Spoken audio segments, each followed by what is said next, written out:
सभी भक्तों से हाथ जोड़ के निवेदन है, प्लीज महाराज जी कथा को लास्ट तक जरूर सुनना, बीच में आधा अधूरा मत छोड़ना।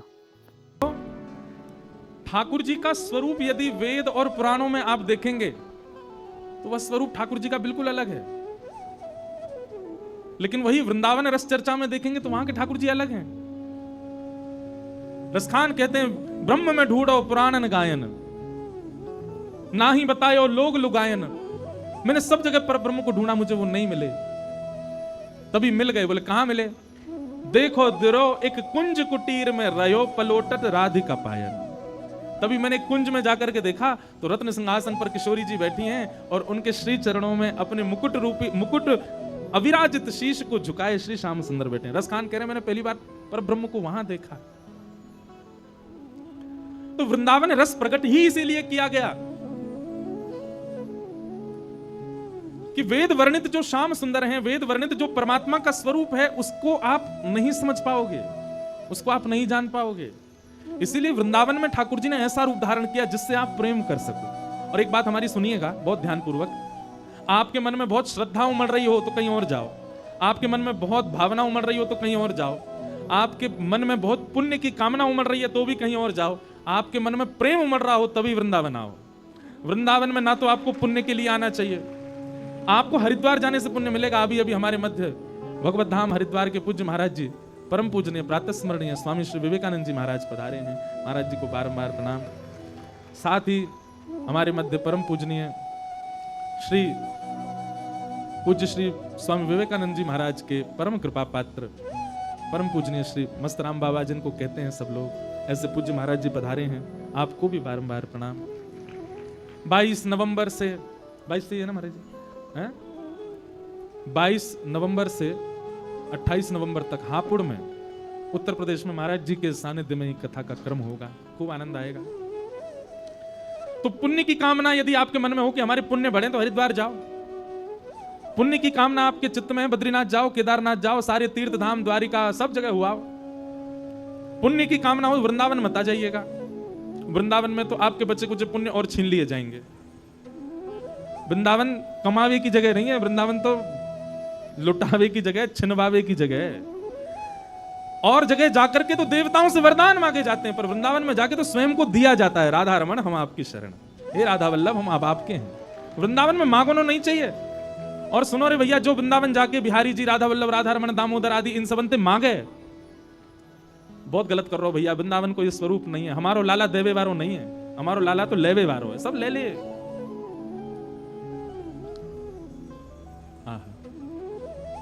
सब ले ले। श्री मदन मोहन लाल जी के प्राकट्य की कथा जो है उसमें एक भाव आता है। रूप सनातन गोस्वामी ये दोनों आपस में भाई थे। सब लोग इधर देखो, सावधानी से सुनो। रूप गोस्वामी जिन्होंने श्री गोविंद देव जी को प्रकट किया और सनातन गोस्वामी जिन्होंने मदन मोहन जी को प्रकट किया। सप्तनिधि का पद आप सबको याद ही है, उसमें प्रथम गोविंद हैं, दूसरे मदन मोहन हैं।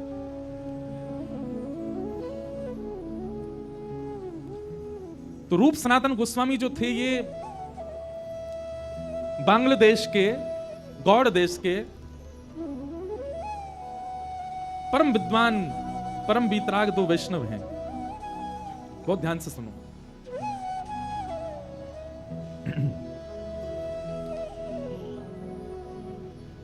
एक मुस्लिम शासक राजा था वहां पर।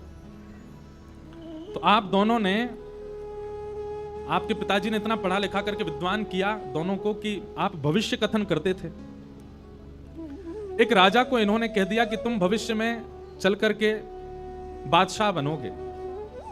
तो उस व्यक्ति ने इनसे कहा कि अगर मैं बादशाह बन गया तो अपना प्रधानमंत्री आपको बनाऊंगा।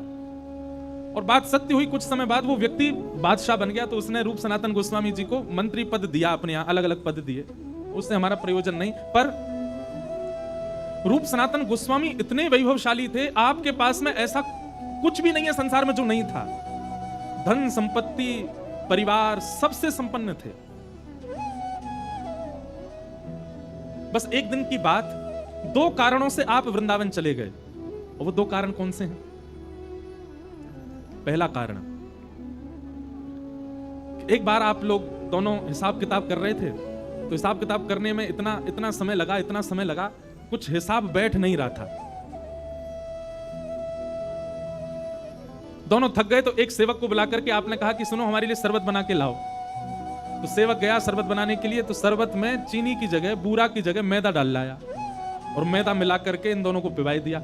अब ये हिसाब में इतने व्यस्त थे कि मैदा युक्त शरबत पी गए, इनको पता ही नहीं चला कि इसमें शक्कर नहीं है, बूरा नहीं है। सुबह का समय हुआ, सेवक ने जब सब जगह जांच पड़ताल मतलब रसोई में जाकर के देखा, तब उसको पता चला अरे कल रात में शरबत मैंने बनाया, मैंने जल्दी जल्दी में बूरा की जगह मैदा मिला करके पिला दिया। उसको बड़ी गिलानी हुई। तो उसने जाकर के रूप सनातन गोस्वामी, अच्छा रूप सनातन गोस्वामी जी का नाम रूप गोस्वामी सनातन गोस्वामी नहीं था। आप दोनों का पूर्व नाम, सनातन जी का नाम पहले अमर था। क्या नाम था? अमर। और रूप गोस्वामी जी का नाम पहले संतोष था। अमर और संतोष इन दोनों के नाम थे। तो सेवक ने जाकर के बहुत रोने लगा, कान पकड़, मुझे क्षमा कर दे, मुझसे अपराध हो गया। तो दोनों ने कहा क्या बात है, तुमने क्या किया ऐसा? बोले महाराज कल रात्रि आपने शरबत मांगा था। बोले हाँ। जल्दी जल्दी में मैं उसमें शक्कर की जगह, बूरा की जगह मैदा मिला लाया था, मैदा युक्त शरबत आपको पिला दिया, मुझे क्षमा कर दो। उन दोनों के चित्त में यह चिंता नहीं हुई कि हम मैदा पी गए पानी के संग, बल्कि उनके चित्त में यह चिंता हुई कि हम इस संसार के विषय में इतने ज्यादा व्यस्त हो गए हैं कि रात्रि में हमको इतना भान भी नहीं हुआ कि जल में शक्कर नहीं है, मैदा पी गए। और बोले अभी तो ये प्रारंभ है, अभी तो हम मंत्री पद पर बैठे ही हैं, तब हमारे साथ ऐसा हो रहा है। आगे आगे चलते जाएंगे तो विषय भोग बढ़ता ही चला जाएगा। सदैव याद रखना बंधुओं, व्यक्ति वैष्णव दो ही हो सकते हैं। पहला वो जिसके पूर्व के प्रारब्ध संचित हों, या फिर दूसरा वो जिसके जीवन में ठोकर लगी हो। कुछ ऐसी घटना घट गई कि महाराज वृंदावन की तरफ मुड़ गए। फिर दो ही प्रकार के लोग वृंदावन जाते हैं। रूप सनातन गोस्वामी का पूर्व का संचित कर्म अच्छा था, इसलिए उनके चित्त में आया, बोले ये विषय भोग, इसमें हम इतने तल्लीन हो गए। अब ठीक है, कुछ भी हिसाब कर रहे थे, है तो विषय का ही, इतना भी भान नहीं रहा कि हम मैदा पी रहे हैं। अब ये उनके मन में चिंतन चल ही रहा था कि उसी समय उनको खबर मिली कि श्री लीलाचल धाम जगन्नाथपुरी से श्रीमन चैतन्य महाप्रभु वृंदावन यात्रा को जा रहे हैं और असंख्य वैष्णव उनके साथ जा रहे हैं। आप दोनों के मन में भाव आया कि एक बार उनका दर्शन करना चाहिए। तो श्री चैतन्य महाप्रभु, इतनी भीड़ थी उनके साथ में कि उनको लगा इतनी भीड़ के साथ वृंदावन जाना ठीक नहीं, तो एक आधे रास्ता से वो वापस, उन्होंने ऐसा भाव रखा कि हम वापस नीलाचल जा रहे हैं। तो लोग बाग सोचे अब जा ही नहीं रहे वृंदावन, तो हम भी आगे क्या करेंगे। तो कई लोग अपने अपने घर को चले गए। तभी चैतन्य महाप्रभु ने देखा कि भीड़ कम हो गई, तो एक गांव में रुक गए। वो गांव रूप सनातन गोस्वामी का ही था। अमर और संतोष इनका नाम था पूर्व।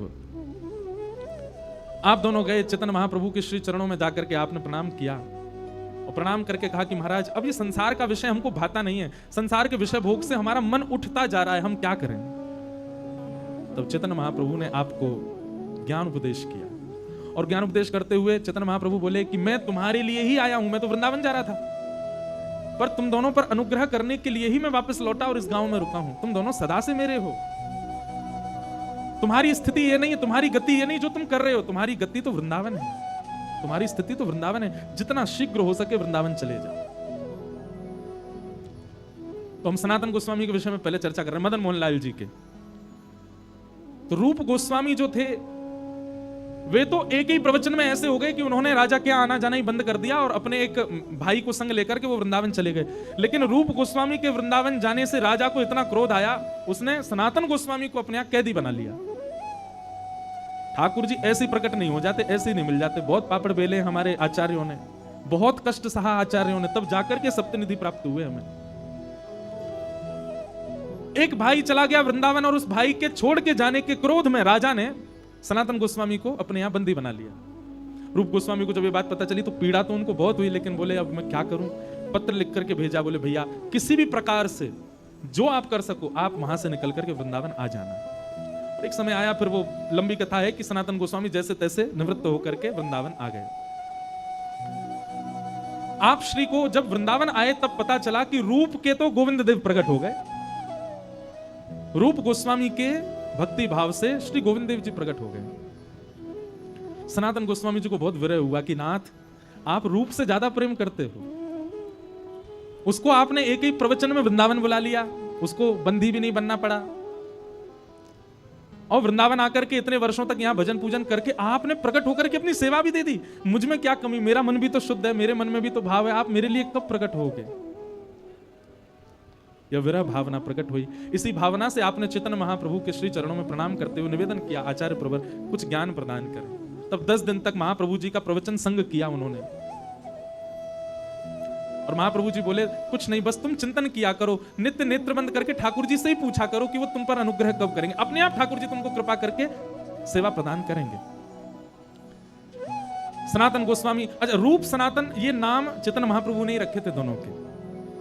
सनातन गोस्वामी ध्यान करने बैठते और अपने ध्यान में बैठे बैठे ठाकुर जी से रोते कि नाथ मुझ पर अनुग्रह कब करोगे, मुझ पर कृपा कब करोगे। और स्थिति ये आ गई कि सनातन गोस्वामी के मन में ये भाव आने लगा, शायद मैं अभी भी विषय में पड़ा हूं, रूप गोस्वामी निकल चुके इसलिए उनको मिल गए, मेरे शायद अभी भी विषय भोग बचे इसीलिए ठाकुर जी नहीं आ रहे हैं। तो धीरे धीरे सब वस्तुओं का त्याग करने लगे, वस्त्र कम पहनने लगे, इच्छाओं की कटौती करने लगे। पहले भोजन भी बहुत करते थे तो 7 दिन का भोजन 3 दिन करने लगे, 3 दिन का भोजन 1 दिन करने लगे, 1 दिन में भी 1 बार करने लगे, और वह भी भिक्षा मांग करके करने लगे। एक समय तो ऐसा आया भिक्षा भी नहीं मांगते, कोई दे जाएगा तो पाए, मैं इतना त्याग करूंगा ठाकुर जी को आना पड़ेगा मेरे पास। इतना त्याग किया, इतना त्याग किया। सनातन गोस्वामी के उस भाव से ठाकुर जी रीझ गए। एक दिन सनातन गोस्वामी बैठ करके भजन कर रहे थे, तभी देखते हैं कि आपके मनोभाव में त्रिभंग ललित श्याम सुंदर प्रकट हो गए, और जैसे प्रकट हुए आपने दौड़ करके चरण पकड़े, अभी मन में ही चिंतन कर रहे हैं, दौड़ करके चरण पकड़ लिए और पकड़ करके कहा नाथ मुझे कब मिलोगे आप, मुझे कब दर्शन दोगे आप। तब ठाकुर जी बोले आपके भाव से मैं बहुत प्रसन्न हूं, मैं बस प्रतीक्षा कर रहा था आपके भाव सुंदर होने के। आप मथुरा जाओ, और मथुरा में परशुराम चतुर्वेदी नाम के एक ब्राह्मण हैं, उनके घर में मैं विराज रहा हूं, वहीं से मुझको लेकर के आओ। सनातन गोस्वामी जी तुरंत मथुरा पहुंच गए, और मथुरा में जाकर के अब ऐसे कैसे मांग लाए ठाकुर जी को, तो योजना बनाई क्या करें। बोले भिक्षा के बहाने जाते हैं। पहले पूछा सनातन ये परशुराम कहाँ रहते हैं, जब उनका घर मिल गया तो रोज भिक्षा मांगने जाते, और भिक्षा मांग करके उनके यहाँ जैसे भिक्षा मांगने जाते, कपाट खुलते, गेट खोल करके जैसे भिक्षा देने आते, सोई मदन मोहन जी सामने बैठे रहते और उन्हीं को ही निहारते रहते। कितने सुंदर, कितने प्यारे। पहले ही ठाकुर जी चित्त में आकर के बता चुके हैं कि मैं उनके घर से तुम्हारे पास आऊंगा। सनातन गोस्वामी की स्थिति का भी विचार करो बंधुओं, वे अपने हृदय के ठाकुर को दूर से निहारते हैं, पर ऐसे मांग के ले जा नहीं सकते। किसी के ठाकुर को कैसे मांगोगे? आकर के रुदन करते और ठाकुर जी से प्रार्थना करते, आप ही कुछ करो ना, मैं कैसे मांग के लाऊं आपको। भगवान बोले स्वप्न में आकर के, बोले कल जब वो मैया भिक्षा देने आएगी तो उससे थोड़ा संवाद करना। क्या संवाद करूं? बोले बस मेरी सेवा का भाव पूछना, उसी से ही कोई योजना बनेगी। तो सनातन गोस्वामी दूसरे दिन गए, भिक्षा मांगने लगे, तो मैया, एक बूढ़ी मैया आती थी भिक्षा देने, जैसे भिक्षा देने लगी तो सनातन गोस्वामी बोले मैया इनकी सेवा कैसी है, कैसी सेवा करती हो, आनंद आता होगा खूब। मैया अपना सिर पकड़े, बोले बाबा दूर से ही देख लो, ये दूर से ही प्यारो लगे, जाके घर में आ जाए, जाके चित्त में आ जाए, जाके जीवन में आ जाए, बाको सब कुछ लुटवाए दे। मेरो इतनो बड़ो घर, मेरो इतनो बड़ो परिवार सब छुड़वाए दियो जाने। मेरो परिवार बिखर गयो, मेरे बालक बिखर गए, सब मुझसे दूर रहते चले गए। और सुनो बाबा, मेरो तो सब लुटवाए दियो, अपने सबरे खजाने भर लिए जाने, अपनी पोशाक, अपनो श्रृंगार, अपनो मुकुट, अपनो ही सिंहासन सब अपनो ही भरतो चलो गो। बाबा दूर से ही देख लियो या लेवे को मत बनाइयो, सब लुटवाए देखो। सनातन गोस्वामी बोले माँ आप हमारी ओर जरा दृष्टि डाल के देखो, हमारे पास कुछ लगता है आपको? हम पहले ही सब छोड़ चुके हैं, हमारे पास तो केवल एक लंगोटी है बस, इसके अलावा कुछ नहीं है। ये अगर आ भी गए हमारे पास में तो हमारा क्या छुड़वाएंगे, बचा ही नहीं कुछ भी। परिवार हमने छोड़ दिया, भोजन हमने छोड़ दिया, इच्छाएं हमने त्याग दी। अरे एक कुटिया किसी ने बना के दे दिया, नहीं तो मैं तो वृक्ष के नीचे रहता था, घर भी नहीं। और जबकि ये रूप सनातन गोस्वामी बड़े संपन्न परिवार से थे बंगाल में, सब छोड़ छाड़ के आ गए। बोले मैया सब तो छूट गया, अब क्या छुड़वाएंगे ये मेरा। और मैया आप इतनी परेशान हो, आपको बहुत परेशान कर रहे हैं, तो आप इनको मुंह को दे दो। मैया बोली बाबा भले ही सब कुछ छुड़वाई दियो यानी मेरो, लेकिन दूंगी ना है। रहेगो मेरे पास ही। सनातन गोस्वामी बोले तो बोले अब क्या चाहिए, क्या छुड़वा मैं आपके, प्राण छूट जाएंगे तब दोगे हमें? अब आपका भी मैया सब चला गया, प्राण ही बचे हैं बस। और सोचो कहीं आपके प्राण चले गए और फिर उसके बाद आपके दूर के रिश्तेदारों ने आकर के विवाद किया, इनके गहना सोना सब चुरा के ले गए, तो आपको वैकुंठ जाकर के बहुत कष्ट होगा मैया कि मैंने इतनी संपत्ति बढ़ाई मदन मोहन जी की, सब मेरे परिवार के लोग लूट ले गए। इससे बढ़िया प्राण जामे वहां से पहले पहले इनको कहीं व्यवस्थित कर जाओ। मैं ना कह रहा हूं मुझे देख के जाओ, पर देख लियो मेरे पास कुछ है नहीं, मैं रख लूंगा इनको। मैया बोली विचार करूंगी। रात्रि में स्वप्न में मैया के स्वप्न में ठाकुर जी आ गए और मैया से आके बोले मैया तू कैसी है?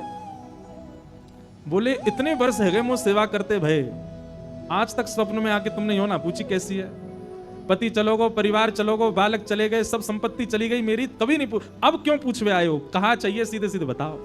ठाकुर जी बोले मैं यूं कह रहा हूं कि मैंने सब तो ले लियो, अब एक ही चीज तेरे पास बची है, वो लेवे वारो हूं मैं। मतलब ठाकुर जी इनडायरेक्ट वे में कह रहे हैं तेरे प्राण लेवे वारो हूं। और मैया तेरे प्राण चले जाएंगे तो फिर वो भोजन कौन कराएगा, मेरी सेवा कौन करेगा? मैया बोली आजकल वो कल परसों एक बाबा आयो, वो आपको मांग रहा, वो ऐसी बात कर रहा हो, आप भी स्वप्न में आके कहा बात कहा है मुझे बताओ। बोले मैया तेरे जीवन के केवल 7 दिन बचे, वहां से पहले पहले तू वह बाबा को मुंह दे दे। मां के नेत्र सजल हो गए, बोले ठाकुर जी आप जानो ही चाह रहे हैं तो फिर मैं व्यवस्था करूंगी। दूसरे दिन जैसे ही सनातन गोस्वामी गए, द्वार पर आकर के कहा भिक्षाम देही, मैया अपने ठाकुर जी को उठा करके लाई, ला करके बोली ले बाबा ले जाओ ठाकुर जी को, करो इनकी सेवा। अब बाबा थोड़ा ऐसा बता रहे हैं मानो वो लोभी नहीं है ठाकुर जी के, तो मानो ऐसा बोल रहे हैं मैया इनसे पहले यूं तो पूछ लो ये मेरे पास रह लेंगे ना, मेरी कुटिया में ज्यादा व्यवस्था ना है, मैं तो आटो मांग करके ले जाऊं, बिना छने भय आटे के टिक्कर बना के पाऊं और एक बार बनाऊं वही 7 दिन तक चले मेरे, इनको चल जाएगा ना। मैया वापस अपने ठाकुर जी को ले गई, भीतर पधरा दी, बोले आज रात में पूछूंगी। स्वप्न में फिर ठाकुर जी आए और स्वप्न में ठाकुर जी तो बोली जय जय वो बाबा तो एक दिना बनावे वही एक टिक्कर थी 7 दिना निकाल दे, और आपको तो एक दिना में 8 बार भोजन चाहिए, कैसे जाओगे बाकी यहाँ? ठाकुर जी बोले कोई बात ना, मैं टिक्कर खा के रह लूंगा, लेकिन मैया मैं रहूंगा वही के पास, तुम भैया दे दे, वो जैसे रखेगा मुझको स्वीकार है, बस बाकू दे दे। दूसरे दिन सनातन गोस्वामी आए तो मैया ने ठाकुर जी दे दिए, बोले ठाकुर जी कह रहे हैं जैसे रखेगा रह लूंगा। आहा सनातन गोस्वामी इतने आनंद में भर गए, बोले यही तो सुनना चाह रहा हूं कि ठाकुर जी मेरी मैं जैसे चाहूं वैसे रहने को तैयार है। हृदय से लगा करके श्री मदन मोहन लाल जी को अपनी परम कुटी में लेकर के श्री सनातन गोस्वामी आए, चौकी पे विराजमान कर दिए, ठाकुर जी विराज रहे हैं। वही आटा जो भिक्षा में आता है बिना छना हुआ, बिना नमक डाले, उसी के टिक्कर बना करके मदन मोहन जी को पधरा दिए। मदन मोहन जी की 1 सप्ताह तक ऐसी सेवा चलती रही, टिक्कर रोज बनाते थे। और उन टिक्करों का क्या करते थे तो कहीं वर्णन है कि ठाकुर जी की जो प्रसादी होती थी उसमें से थोड़ा सा पाते थे और बाकी का जो था उसको ब्रजरज में गाड़ के रखते थे, और कभी समय मिलता फिर उसमें से निकाल करके पाते रहते या किसी को प्रसाद के रूप में बांटते रहते। 5-6 दिन तक ठाकुर जी ने सेवा कराई और कुछ दिनों बाद ठाकुर जी स्वप्न में आकर के बोले बाबा बहुत मन लग रहा हो मेरा तुम्हारी कुटिया में, तुम ऐसे भजन करते रहो पूरे दिन टिक्कर बना के मुंह को पवाओ, बाबा बहुत सुख मिल रहा हो, लेकिन एक बात है। बोले कहा नेक नमक बुरक दे करो आटे में, नेक सो स्वाद आ जाएगा वहां में। अरे मैं नंद जी को लाला, मैं यशोदा मैया को लाला, लाड़ चाव को जोड़ा, इतने लाड़ प्यार से मुंह को पाल के बड़ो कियो, 56 भोग बनाती यशोदा मैया। बाबा मुंह में नेक भोजन की रुचि है, पर मैं ज्यादा ना कह रहा हूं आपसे, मैं यूं ना कह रहा हूं कि बहु व्यंजन बनाओ, पर या आटे में नेक नमक तो डाल दे करो। सनातन गोस्वामी जय जय आपको बहुत श्रम है क्या, मैं अभी जाऊं, कल से भिक्षा में नमक भी लेके आऊंगा। और दूसरे दिन आटो भी लाए नमक भी लाए, आटे में नमक डाल करके टिक्कर बना के पवा दिए। 6-7 दिन ठाकुर जी ने प्रेम से पाए, 7 दिन बाद ठाकुर जी फिर आ गए। सनातन गोस्वामी बोले कहो जय जय अब ठीक है, नमक तो स्वाद आ रहा है। ठाकुर जी खांस खांस के बोलन लगे तो सनातन अरे जय जय खांस काई करो, बोले रूखी रोटी है ना इरज गई है मेरे गले में, सबरी जमाए गई है यहीं पे। ओहो जय जय आप तो बड़ी पीड़ा में हो, तो क्या करूं? बोले नेक घी ले आए करो, रोटी में नेक टिक्कर में घी बोर के मुंह को फिर पवाए करो। सनातन गोस्वामी बोले ठीक है मैं घी की व्यवस्था करूंगा।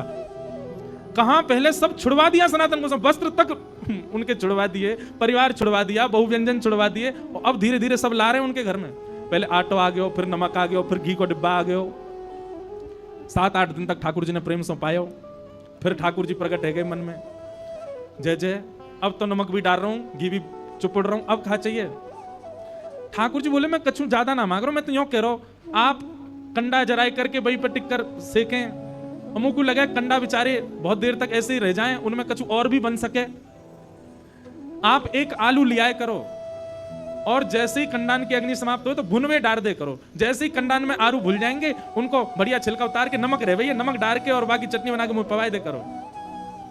सनातन गोस्वामी जी ने ठाकुर जी उठाए गोद में, बोले चटोरे लाल मेरे पूरे घर में पहले तो सब छुड़वाए दियो, मेरे व्यंजन छुड़वा दिए, मेरो भोजन छुड़वा दियो, मेरो घर छुड़वा दियो, परिवार छुड़वा दियो, वस्त्र छुड़वा दिए, और अब धीरे धीरे सब अरे ये एक दिन आवेगो मेरे घर में 56 भोग बनने लगेंगे, मैं भजन कब करूंगा फिर, रुको तुम्हें वही मैया के पास ही छोड़ के आऊं। जैसे ही मदन मोहन जी को उठा के ले जाने लगे, प्रत्यक्ष मदन मोहन जी प्रकट हो गए, वो प्रकट होकर हृदय से लगा लिया और हृदय से लगा करके बोले बाबा तू जैसे रहेगो रहूंगा तेरे सिर पे ही, तो छोड़ के ना जाऊंगा। हाँ मैं 56 भोग पाऊंगा एक दिन तेरे हाथन से, लेकिन पाऊंगा तेरे हाथन से, नहीं जाऊंगा छोड़ कर। बंधुओं ठाकुर जी विरह देते हैं ना, इसका मतलब ये नहीं है कि वो निष्ठुर हैं।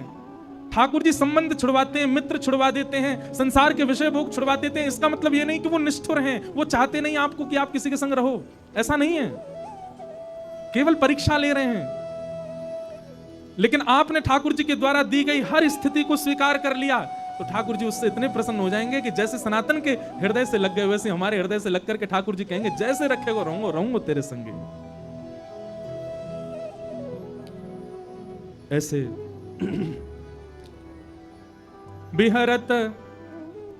बिहरत निस दिन कुंज गलन में ब्रज जन मन सुख धाम, मदन मोहन को रूप निरख के, मदन मोहन को रूप निरख सनातन बलि बलि जाए, वृंदावन प्यारो वृंदावन, वृंदावन प्यारो वृंदावन। बोलो मदन मोहन लाल की। बड़े प्यारे ठाकुर हैं हमारे वृंदावन के। अब करौली राजस्थान में विराजते हैं। तो देखो सनातन गोस्वामी जी की कथा से आपने क्या सीखा। भगवत प्राप्ति के लिए ठाकुर जी प्राप्त हो उसके लिए सबसे पहले क्या आवश्यक है, एक गुरु सदगुरु का संग।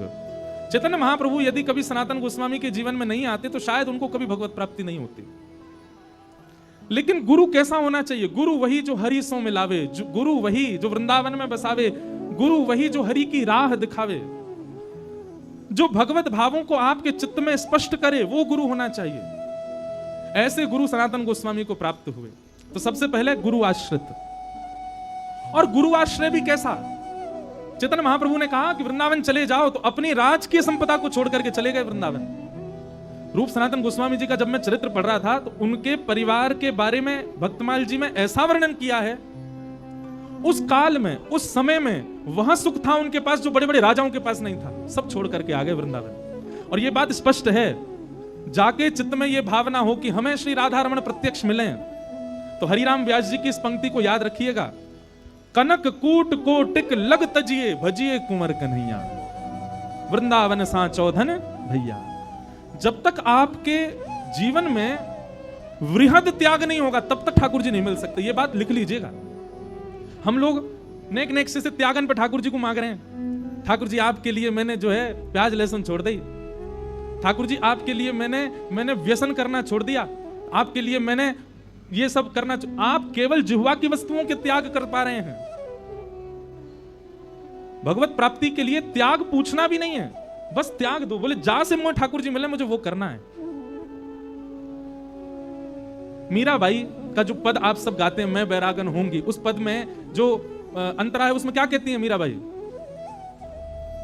कहो तो कुसुमल साड़ी रंगावा। मतलब अगर कोई कह दे कि अरे मीरा खूब सुंदर श्रृंगार कर तभी शाम सुंदर रीझेंगे, तो कोई कह जाता ना तो मीराबाई अपनी बुद्धि नहीं लगाती, अच्छा श्रृंगार से रीझते हैं, बोले अच्छा तो फिर तो मैं बहुत सुंदर श्रृंगार करूंगी। और तभी संत महापुरुषों को मीराबाई देखती तो इनसे कहती, आप लोगों ने श्रृंगार क्यों नहीं किया, शाम सुंदर तो श्रृंगार से रीझते हैं, आप इतने सामान्य बने क्यों घूमते हैं। बोले नहीं नहीं ठाकुर जी भगवा भेष से रीझते हैं। कहो तो भगवा भेष, कहो तो मोतियन मांग भरावा, और कहो छिटकावा केश, अगर कोई कह जाए कि केश दान कर दो ठाकुर जी तब मिलेंगे, तो मीराबाई उसके लिए भी तैयार हैं। क्यों?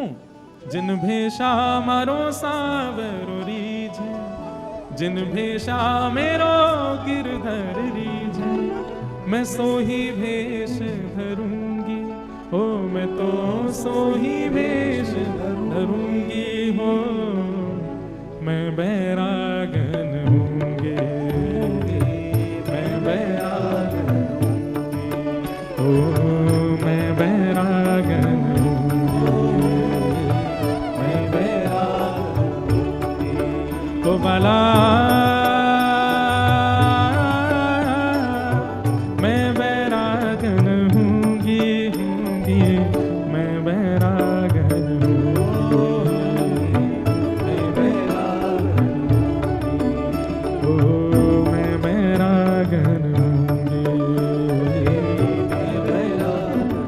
सब लोग। ओ जिन भेषा मेरो सावरो रीझे, जिन भेषा मेरो सावरो रीझे, हे जिन भेषा राधा रमण जूरी है, ओ जिन भेषा मेरो गिरधर रीझे, मैं सोही भेष धरूंगी हो, सोही वेश धरूंगी, अरे हाँ मैं तो सोही वेश धरूंगी हो, मैं तो सोही वेश धरूंगी, अरे हाँ मैं बैरागन हूँगी, मैं बैरागन हूँगी, ओ मैं बैरागन हूँगी, मैं बैरागन। श्री राधा रमण लाल की।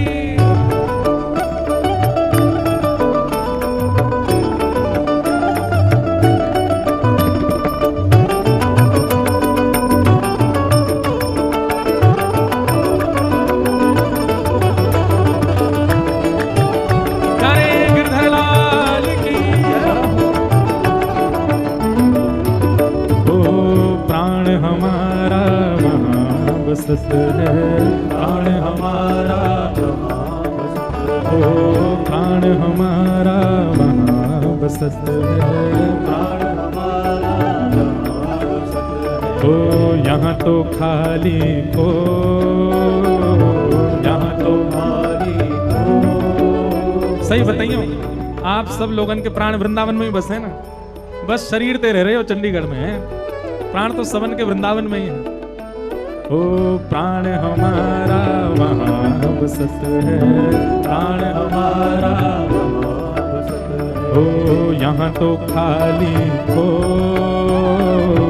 यहाँ तो खाली को, ओ मात पिता परिवार सोई है, मात पिता परिवार सोई है, ओ मात पिता परिवार सोई है, मात पिता कहिए तिनका तोड़ भला, कहिए तिनका तोड़, हाँ भला कहिए तिनका तोड़, भला कहिए तिनका तोड़। क्या कहना है? मैं बैरागन हूँगी, मैं बैरागन हूँगी, ओ मैं बैरागन हूँगी, मैं बैरागन से ओ भला मैं बैरागन हूँगी, हूँगी मैं बैरागन हूँगी। बैरागन होने का कारण कुछ और नहीं, दिखावा तो बिल्कुल भी नहीं होना चाहिए। ये गोपी बनना इसलिए नहीं बनना है कि सब देखें देखो हम गोपी, गोपी हमारे बनना है भैया। ओ जिन भेषा मेरो सावरो रीझे, जिन भेषा मेरो सावरो रीझे, जिन भेषा मेरो गिरधर रीझे, ओ जिन भेषा मेरो गिरधर रीझे, ओ जिन भेषा राधा रमण जुरी है, जिन भेषा राधा रमण जुरी, राधा रमण जुरी है, राधा वल्लभ जुरी, राधा रमण चूरी